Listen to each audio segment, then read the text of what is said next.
Hi hello എല്ലാവർക്കും Sabas cooking വേൾഡിൻ്റെ പുതിയൊരു വീഡിയോയിലേക്ക് സ്വാഗതം. ഇന്ന് നല്ലൊരു ഈവനിങ് സ്നാക്കിൻ്റെ റെസിപ്പിയുമായിട്ടാണ് ഞാൻ വന്നിട്ടുള്ളത്.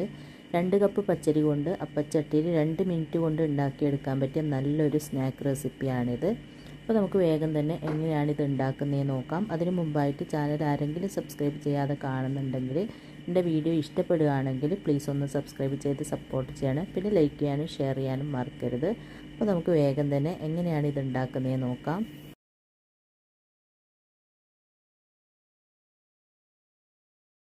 അപ്പോൾ സ്നാക്ക് റെഡിയാക്കാൻ വേണ്ടിയിട്ട് ആദ്യം തന്നെ നമുക്ക് പച്ചരി ഒന്ന് വെള്ളത്തിൽ കുതിർത്തി വെക്കണം. അതിന് വേണ്ടിയിട്ട് ഇതുപോലെ ഒരു ബൗളിലേക്ക് 2 കപ്പ് പച്ചരി ഇട്ട് കൊടുക്കാം. എന്നിട്ട് ഇത് നന്നായിട്ടൊന്ന് കഴുകിയതിന് ശേഷം മുങ്ങിക്കിടക്കാൻ പാകത്തിന് വെള്ളം ഒഴിച്ചിട്ട് നമുക്കിതൊരു 4 മണിക്കൂറോളം കുതിർത്തി വെക്കാം. രാവിലെ കുതിർത്തി വെച്ച പച്ചരിയാണെങ്കിൽ അതെടുത്താലും മതി.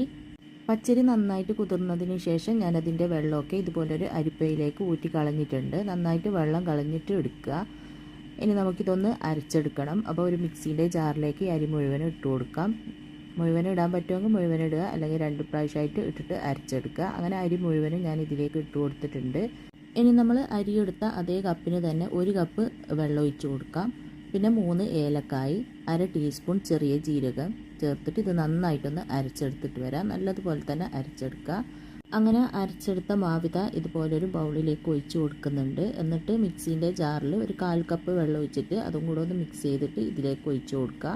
പിന്നെ വെള്ളത്തിൻ്റെ അളവ് കറക്റ്റായിരിക്കണം. ഞാൻ അരി എടുത്തത് 250 ml കപ്പിന് അളന്നിട്ടാണ്. ആ കപ്പിന് തന്നെയാണ് വെള്ളം ഒഴിച്ച് കൊടുക്കുന്നത്. അപ്പോൾ 1/4 കപ്പ് വെള്ളമാണ് ഇതിലേക്കിപ്പോൾ ചേർത്ത് കൊടുത്തത്. എന്നിട്ട് നന്നായിട്ടൊന്ന് മിക്സ് ചെയ്തതിന് ശേഷം ഇതൊന്ന് അടച്ചിട്ട് നമുക്ക് മാറ്റി വെക്കാം. ഇനി ഞാനിതാ ഒരു പാത്രം അടുപ്പത്ത് വെച്ചിട്ടുണ്ട്. ഇനി ഇതിലേക്ക് ഒരു 5 അച്ച് ശർക്കര എടുത്തിട്ടുണ്ട്, അതിട്ട് കൊടുക്കാം. 300 ഗ്രാം ശർക്കരയാണ് ഞാൻ എടുത്തത്. 250 മുതൽ 300 ഗ്രാം വരെ ശർക്കര നമുക്കിതിലേക്ക് ചേർത്ത് കൊടുക്കാം. എന്നിട്ട് ഇതിലേക്ക് നമ്മൾ അരി എടുത്ത അതേ കപ്പിന് തന്നെ 1 കപ്പ് വെള്ളം ഒഴിച്ചിട്ട് അടുപ്പ് ഓൺ ചെയ്തിട്ട് ഇത് നന്നായിട്ടൊന്ന് മെൽറ്റാക്കി എടുക്കാം. ശർക്കര മെൽറ്റാകുന്ന സമയം കൊണ്ട് നമുക്ക് മറ്റൊരടുപ്പിൽ ഞാനിതാ ഇതുപോലൊരു പാത്രം വെച്ചിട്ടൊന്ന് ചൂടാക്കിയിട്ടുണ്ട്. അതിലേക്ക് 2 ടീസ്പൂണോളം ഗീ ഒഴിച്ച് കൊടുക്കാം.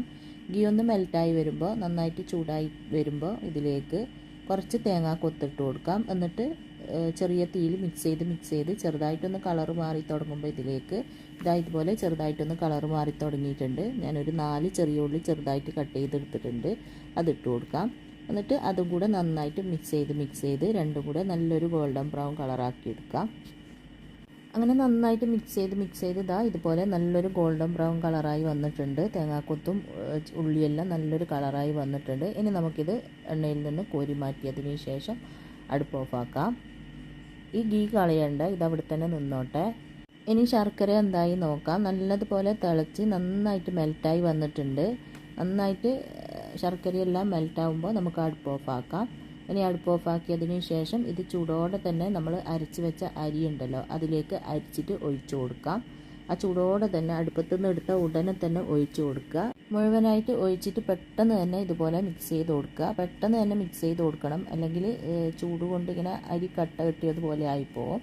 അതുകൊണ്ട് ഒഴിച്ച ഉടനെ തന്നെ പെട്ടെന്ന് നന്നായിട്ട് മിക്സ് ചെയ്ത് കൊടുക്കുക. അങ്ങനെ ഇതാ നന്നായിട്ട് മിക്സ് ചെയ്തിട്ടുണ്ട്. ഇനി ഇതിലേക്ക് നമ്മൾ വറുത്തെടുത്ത തേങ്ങാക്കൊത്ത് ഉള്ളി ഉണ്ടല്ലോ അതിൽ നിന്ന് പകുതിയോളം ഇതിലേക്ക് ഇട്ട് കൊടുക്കാം. പിന്നെ ഒരു 1/4 ടീസ്പൂണോളം ബേക്കിംഗ് സോഡയും കൂടെ ചേർത്തിട്ട് വീണ്ടും നന്നായിട്ടൊന്ന് മിക്സ് ചെയ്ത് കൊടുക്കുക. അങ്ങനെ നമ്മുടെ ബാറ്റർ ഇവിടെ റെഡി ആയിട്ടുണ്ട്. ഇതുപോലെയാണ് ബാറ്റർ ഉണ്ടാവുക. ഇങ്ങനെ കുറച്ച് ലൂസിലാണ് ഉണ്ടാവുക. വെള്ളമൊക്കെ പറഞ്ഞ അതേ അളവിന് തന്നെ ഒഴിച്ചു കൊടുക്കുക. അപ്പോൾ ഇതാണ് നമ്മുടെ ബാറ്ററിൻ്റെ കൺസിസ്റ്റൻസി. ഈ ഒരു രീതിയിലാണ് വേണ്ടത്. ഇനി നമുക്ക് ഈ അപ്പം ചുട്ടെടുക്കാം. നമ്മൾ തേങ്ങാക്കൊത്തും ചെറിയ ഉള്ളിയും പൊരിച്ചെടുത്ത ആ ഒരു ഗീ ഉണ്ടല്ലോ അത് നന്നായിട്ട് ചൂടാക്കിയതിന് ശേഷം അതിലേക്ക് നമ്മൾ റെഡിയാക്കിയ ബാറ്ററിൽ നിന്നും 1.5 കൈയിലോളം ഒഴിച്ചു കൊടുക്കുക.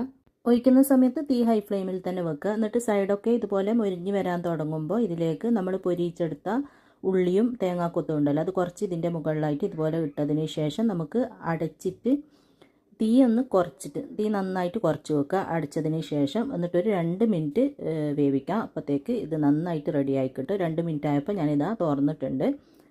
ഇനി നമുക്കിതുപോലെ ഒന്ന് കുത്തി നോക്കാം വെന്തിട്ടുണ്ടോയെന്ന്. ഉള്ളൊക്കെ വെന്തിട്ടുണ്ടെങ്കിൽ നമുക്കിതെടുക്കാം. ഇതിപ്പോൾ 2 മിനിറ്റിൽ തന്നെ വെന്തിട്ടുണ്ട്. മാവ് കൂടുതൽ ഒഴിച്ച് കഴിഞ്ഞാൽ 2 മിനിറ്റിൽ റെഡിയായി കിട്ടൂല. അപ്പോൾ ഒരു 3-4 മിനിറ്റെല്ലാം എടുക്കും. അപ്പോൾ അത് നിങ്ങൾ നോക്കിയിട്ട് ചെയ്യുക. 2 മിനിറ്റ് ആകുമ്പോൾ ഇതുപോലെ കുത്തി നോക്കുക. ആയില്ല എന്നുണ്ടെങ്കിൽ വീണ്ടും ഒരു 2 മിനിറ്റെല്ലാം അടച്ച് വെച്ചാൽ മതി. അപ്പോൾ ഇതാ ഇതിവിടെ റെഡി ആയിട്ടുണ്ട്. ഇനി ഇതെടുത്ത് മാറ്റിയതിന് ശേഷം ഇതേപോലെ തന്നെ ബാക്കിയും ഒഴിച്ചിട്ട് നമുക്ക് റെഡിയാക്കി എടുക്കാം. അപ്പോൾ വീണ്ടും ഞാൻ ഗീ ഒന്നും ഒഴിച്ചു കൊടുക്കുന്നില്ല, ഇതിൽ തന്നെ ഉണ്ട്. ഇതധികം എണ്ണ ഒന്നും കുടിക്കൂല. പിന്നെ ഗീ അല്ലെങ്കിൽ നിങ്ങൾക്ക് വെളിച്ചെണ്ണ യൂസ് ചെയ്യാം. അപ്പോൾ വീണ്ടും ഒഴിച്ചതിന് ശേഷം തേങ്ങാക്കൊത്തെല്ലാം ഇട്ടിട്ട് അടച്ചിട്ട് നമുക്ക് ഇതേപോലെ തന്നെ റെഡിയാക്കി എടുക്കാം.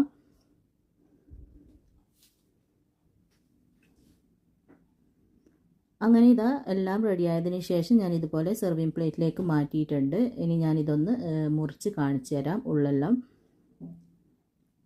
ഉള്ളൊക്കെ നല്ലതുപോലെ ആരി വന്നിട്ട് നന്നായിട്ട് കിട്ടിയിട്ടുണ്ട്. അപ്പോൾ നിങ്ങളെല്ലാവരും ഇതുണ്ടാക്കി നോക്കുക. ചായക്കൊപ്പം കഴിക്കാൻ പറ്റിയ നല്ലൊരു സ്നാക്കാണ്. എല്ലാവരും ഉണ്ടാക്കി നോക്കിയിട്ട് ഇഷ്ടമായ അഭിപ്രായം പറയാനും ലൈക്ക് ചെയ്യാനും ഷെയർ ചെയ്യാനൊന്നും മറക്കരുത്. എപ്പോഴും പറയുന്നത് പോലെ സബ്സ്ക്രൈബ് ചെയ്യാതെ കാണുന്നവർ സബ്സ്ക്രൈബ് ചെയ്ത് സപ്പോർട്ട് ചെയ്യാനും മറക്കരുത്. അപ്പോൾ ഇൻഷാ അല്ലാഹ് അടുത്ത പുതിയ നല്ല റെസിപ്പിയുമായിട്ട് നമുക്ക് വീണ്ടും കാണാം.